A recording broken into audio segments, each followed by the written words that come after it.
So now that my two colleagues have left the set, I'm joined now by a Convoy member, Tom Marazzo. Tom, I don't know how you want to describe yourself, but actually, you know what? We get some people asking for a little bit more context about who some of our guests are. So, Tom, why don't you explain your role during the convoy? I'll let you explain it instead of me trying to fuddle my way through it. Sure.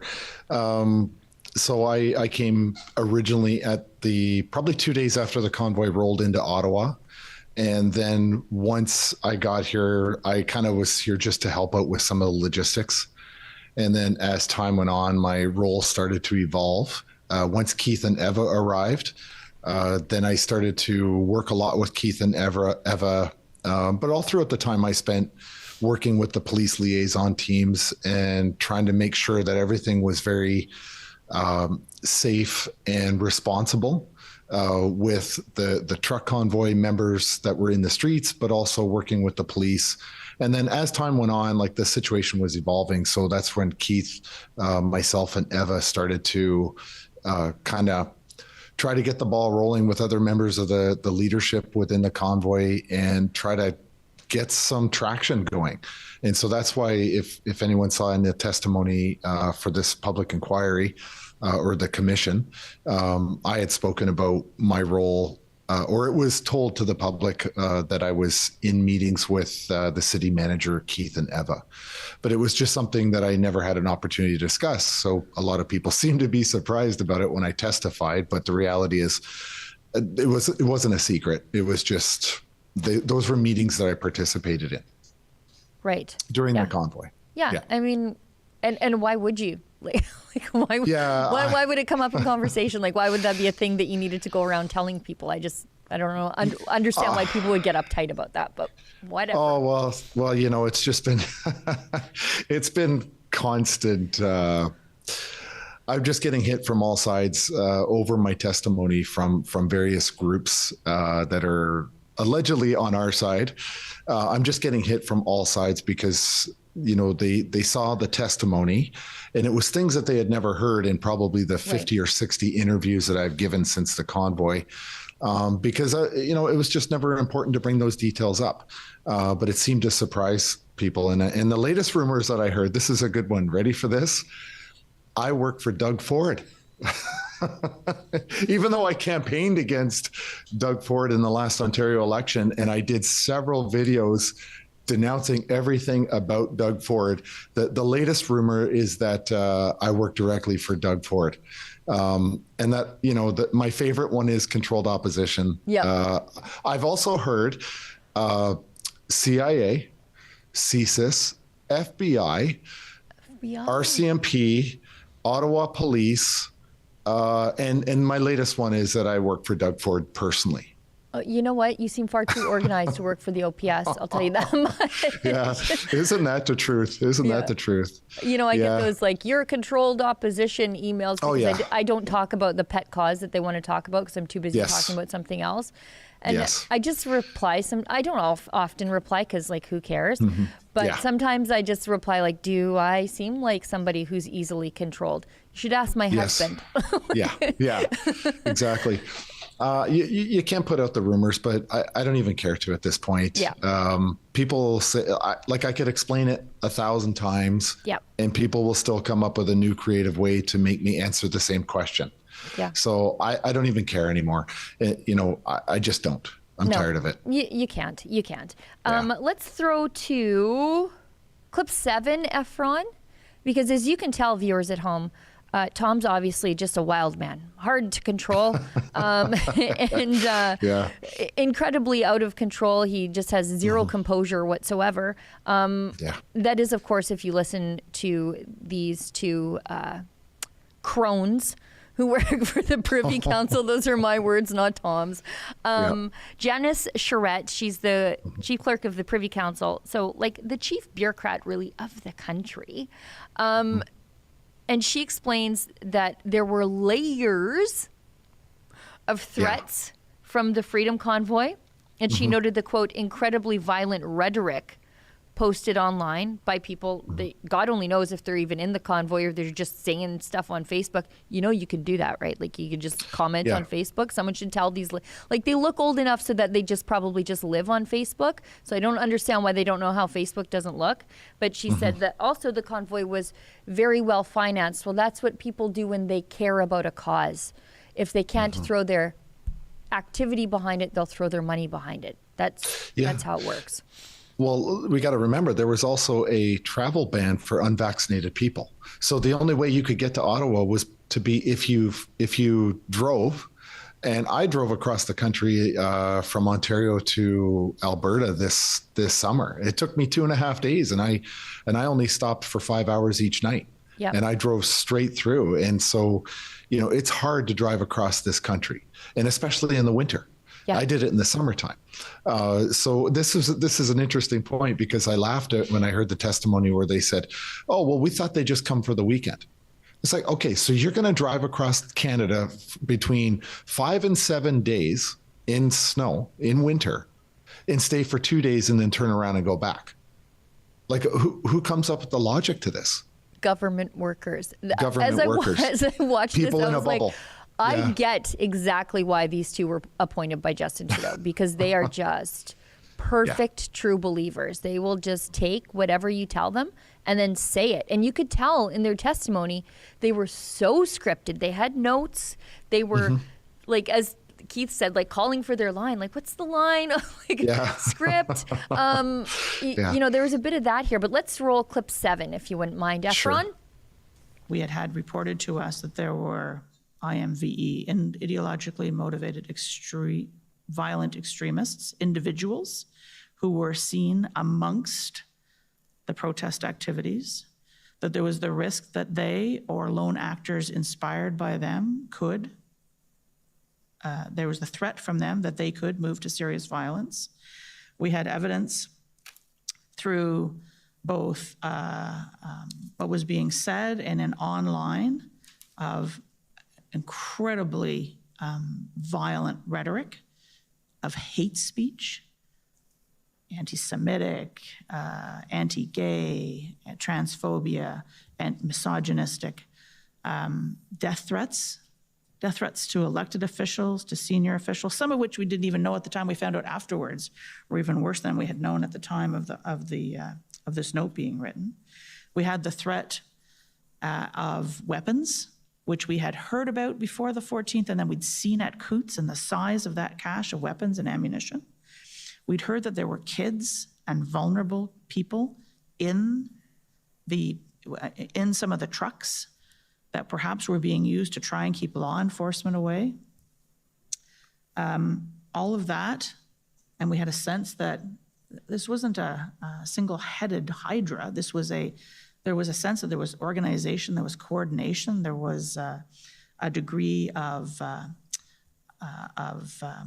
coordination, I think, amongst this set of activities that was very well financed. What is this woman talking about? Like, she's talking about Justin Trudeau. Well, that's when I was talking I wrote that down when she's like threats to people, and misogyny. I'm like, that's Justin Trudeau. And there was a lot of coulda, mighta, shoulda, could've, maybe in her testimony there, where she's like, it could happen. They could do this. They could do that. I'm in Toronto right now. I could die of hating this city. No offense to Torontonians, but I've lived there twice. I get it. But if there was hate speech, show me the hate speech charges. There's provisions under the law to charge people with hate speech. If you saw that, where's the charges? If there's charges, fine. But again, there are tools under the law to deal with hate speech online. We already have that. If there's violent rhetoric, if we're saying like a threat to cause bodily harm, that's a criminal code problem. Charge that person. You don't need more policing tools to deal with any of the things that she just said. Yes. And you know what's an important thing to I was fully expecting that the intelligence people would come out and say, hey, we have a threat that is so serious that we can't tell you because we have to do it behind closed doors. That was kind of my expectation. But here's my issue with that whole argument. If you have a serious threat of that nature, that you can only talk to the judge in the commission council behind closed doors, then that tells me that whatever that threat is, you need to have enhanced people in law enforcement, like the TRUE team for the OPP, or the ERT team for the RCMP, or even a military special operations, like people that do that stuff for a living, take down the specific individuals that are a direct threat that you can't share the intelligence about. What you don't do is you say, hey, there's a crime down the street in my neighborhood, so we're going to have the police sweep through the entire neighborhood. You can't go after everybody with a broad brush if there's one specific concern that you have. And yet, we'll hear more from the director of the CSIS on Monday. I believe he's up. But this is my prediction. My prediction is that the director of CSIS is going to come on there, Vino, on Monday, and actually back up his report. I don't think he's going to contradict his own report. My guess is he's going to go on there and basically make the rest of them look like the fools that they are. Okay, I really do. That's my prediction. I'm willing to be wrong, because after all, we're dealing with the federal government and the entire intelligence community that on one side of their faces that actually, yeah, we weren't really worried about Section 2 of the CSIS Act, but yeah, it was an illegal occupation and there was violent thoughts. Yeah. Right. So the contradictions continuously pile up inside the same sentences. And I want to warn the viewers of all of this. If you thought that the last 2 days were really hard to watch, wait until Monday to Friday. Yeah. Your blood is going to boil, and my prediction is by Friday you're going to be you're going to be ready to burst. So don't watch TV if you have a projectile in your hand, because you're going to lose your TV. Sitting in the audience, and I mean, William Celine can confirm this, it's very, very difficult to sit and to listen to this perpetual reel. It's like B-roll of lies over and over and over. And it's like, it's already been proven. I don't know how many times in the last 5-6 weeks we've been at this, that what you're saying is a lie, and you're just regurgitating the talking points from last February. Yeah. And it's in their own emails.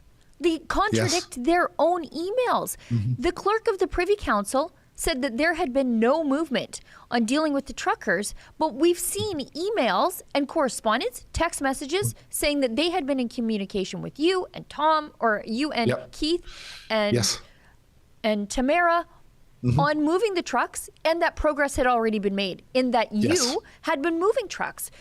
Yes. And yet she's saying by week 3 we'd seen nothing. But communications with cabinet show that they know. So it's as you say, it's a B-roll of lies. It's gaslighting. Yes. The evidence is sitting there for the public to read if they want to read it. I don't know what they're counting on. Are they counting on the mainstream media or the laziness and disinterest of the general public? Well, you're starting to see the mainstream media start to kind of change their story, which is interesting to me. I think that the mainstream media smells a little bit of blood in the water. Yeah.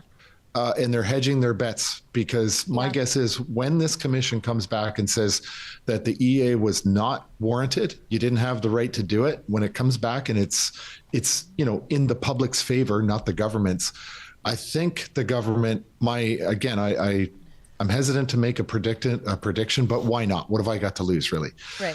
I think that the government is going to, it's going to force an election in the new year. It won't happen before the report comes out, but I really think that this is going to be just too big of a body blow for the Liberal government to withstand. One more monumental scandal like this, I don't think he's going to be able to survive. And how that mechanism happens, I don't know. I don't know if it's going to be his party ousts him, or if it's going to be a vote of non-confidence, because you're seeing that there's evidence that the NDP are starting to flip on him.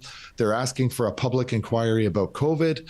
So things are starting to fall apart. And I've heard rumors that in Ottawa right now, amongst the leadership of the federal Liberal Party, that it's turning into a Survivor after the merge. When they go into individual immunity or tribal council, somebody's going to get voted off. And we see that Chrystia Freeland is already being pre-positioned to take over as the head of NATO, which is a terrifying thought. Can you imagine? I'm terrified of that thought for the entire planet, not just for Canada. And so we're seeing all these things move around, these shifts, right? And I think honestly, this is my prediction, and I really don't care if I'm wrong, but my prediction is the report comes back in February. His government legally falls through mechanisms of Parliament, and we go into an election. And so I think the media is starting to see that narrative, and they're hedging their bets. Like, okay, I better start supporting the next government, and we think that's going to be the Conservatives. I'm hoping. I don't know. But it's going to be a new government, and we better hedge our bets and figure out how we can get this crap off of us that we've had for all these years, right? So I think that's the motivation for the media to start turning on the Liberals a little bit. They're hedging their bet. I don't think they do anything for virtuous. I'm going to push back. I don't know if they're going to turn on the Liberals. I think they'll turn on Justin Trudeau and realize they have hitched their cart to a dead horse. And they want us all to suddenly be hard of remembering about how they vilified the convoy, lied about the convoy, spread fake news about the convoy, published fake news about the convoy, believed the government verbatim. I think they're all of a sudden going to want us to forget about that, and they're going to be like, no, we thought this was a bad idea all along. Watch who they start favoring within the Liberal cabinet. I think Chrystia Freeland might be too deep involved in this to come out unscathed. She's not palatable. Yeah. Yeah, she's like the Kamala Harris of Canada, just insufferable. Basically, yeah, and I think that's a even better. I'm willing to accept your assessment over mine. I think that's a better version of this. People forget that when he invoked the Emergency Act, 3 days in a row, there were Liberal members of Parliament, 3 days back to back in a row that resigned from his own Parliament or his own party resigned. And so I think that there's going to be an appetite for his own party to turn on him. Yeah. He's too toxic. I was thinking about it earlier today, about the things that they have not invoked the Emergencies Act for. Do you remember the Toronto 18 way back in 2006? I do. 2 separate terror plots, one to bomb the Toronto Stock Exchange. It was basically an Al-Qaeda type attack that they broke up. And then I forget the second part of it, but anyway. There was one in London. They had one in London. There was one in London, that's right. Yeah, a doctor. And the police had the existing tools to deal with that, to deal with an Al-Qaeda style terror plot to bomb the Toronto Stock Exchange. They had the tools to deal with that, and Justin Trudeau invoked a wartime law on bouncy castles and saunas, or whirlpools. Sorry, this is Doug Ford doing an advertisement for Whirlpool. Anyway, it's just ridiculous. We've got one more clip, Efron, before we let Tom go, and I know that Celine and William, they're there until we sign off on the stream. So unless William's already asleep on the couch over there. Anyway, let's go to clip 8. You're half right. I know. Clip 8, counter-protesters and Ottawa busybodies were seeking injunctions against the Freedom Convoy, and those became the 2 reasons the Emergencies Act was invoked, said the deputy clerk for the Privy Council, Natalie Drouin, I'm not sure how you say it. Let's roll that clip and we'll talk about it, and then we'll sign off so that the kids can go home. So one of the reasons why it was an important factor. So first of all, we were seeing citizens, doing some counter-protests, asking the court for an injunction. So when you see the population trying to se rendre justice because they are not comfortable that law enforcement or government will do, that is for us like a beginning of a symptom that something worse can happen. We know what's going on in countries when the populations do not have confidence in our public institutions. That brings some anarchy and a lot of uncivilities. So this is why it was an important element for us, the taking into account the erosion in public institution and making sure that we can address that as soon as possible to avoid the worst, if I may say. Do these people hear themselves? Yeah, and my question is, if you're going to talk about counter protest being a thermometer or the temperature of the public, let's talk about Antifa across this country. You guys covered, I watched it when you guys were covering out in Calgary. There was protests out front of a hospital. Yep. And there was Antifa there literally physically assaulting protesters, peaceful protesters, in front of Calgary police. And Calgary police did nothing. Yep. And had it been reversed, you know that those police would have actually arrested the first group of protesters who were peacefully protesting with signs. We watched the physical assaults. And nothing happened. It was catch and release of Antifa. So let's be serious when we're going to talk about protest versus counter protest, because there was a counter protest when James Topp arrived here in the nation's capital, when he walked 4,300 kilometers over 131 days and got to the Tomb of the Unknown Soldier. Right there before his last footsteps was a counter protest. Is that the temperature of this country? We have a counter protest against a 5-time deployed combat veteran for this country. But should we invoke the Emergency Act because the temperature of the citizens of Ottawa was so upsetting that we should invoke the Emergency Act again because of veterans here? Like these people don't listen to themselves. I don't think they do. I mean, she's saying that, we have to invoke the Emergencies Act because people need confidence in our institutions. Oh. They are there protesting because they don't have confidence in the institutions, because the institutions have abused them and failed them the last 2 years. The police, the medical system, the justice system, the government, the Charter of Rights and Freedoms, all failed these people. That's why they went to Ottawa. Yes. They are protesting the lack of confidence that they have in the institutions. That's already gone. By the way, the potential for counter-protesters to get violent, arrest the counter-protesters when they do get violent. But you don't punish everybody. You don't take away everybody's civil liberties because some poorly behaved Antifa show up. You deal with Antifa and you move along, but you don't take away everybody's free speech because some guy is going to show up and punch you in the face. You take away the guy after he punches you in the face. There was a friends of mine that were from Peterborough that were here delivering food, and their truck was completely surrounded by a group of counter protesters, and they were for the first time actually legitimately fearful for their safety. Yeah. And they were stuck in that truck surrounded by people shaking their truck for hours. There was no police presence to come in and pull them out or save them, and none of the counter protesters got arrested, did they?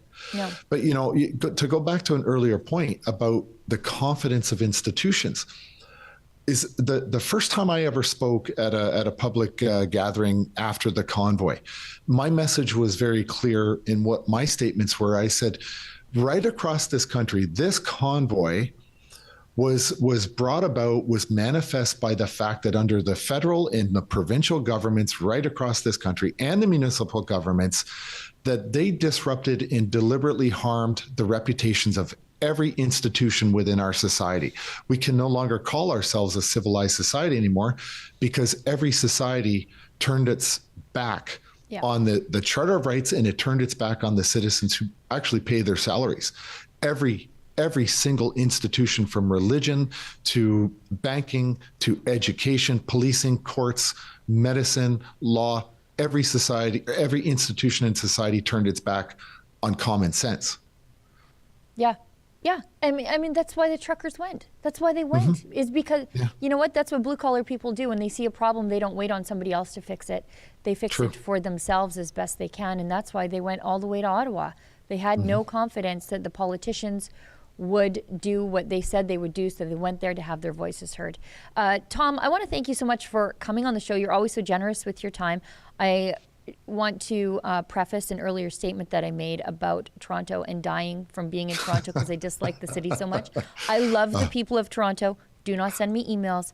I find your city claustrophobic and domineering, and I'm not used to it because I'm a small town Alberta girl, but I love the people here. hopefully we'll have you back on again next week, Tom, as things get a little bit more insane. We're going to have all the political people trying to save their political skins next week and say that they did this all for the health and safety of Canadians. Boy, that's a line I've heard a lot these last 2 years. I'm going to be sitting in the audience with like acupuncture needles in my face and doing some Zen stuff to try to keep calm in that audience, because our favorite, no, I won't use that word because I'll get into trouble, but I just want to warn everybody, it's going to be very challenging to keep your composure, even if you're in your own living room. Yeah. Well, I'm there 2 days next week, Tom. So good. I might be right off the rev limiter. Who knows? All right. Awesome. I want to thank everybody in studio for helping us get through the day, and special thanks to Will and Celine for the very long, arduous week they put in. Again, special thanks to you, Tom. And as David Menzies always says, stay sane.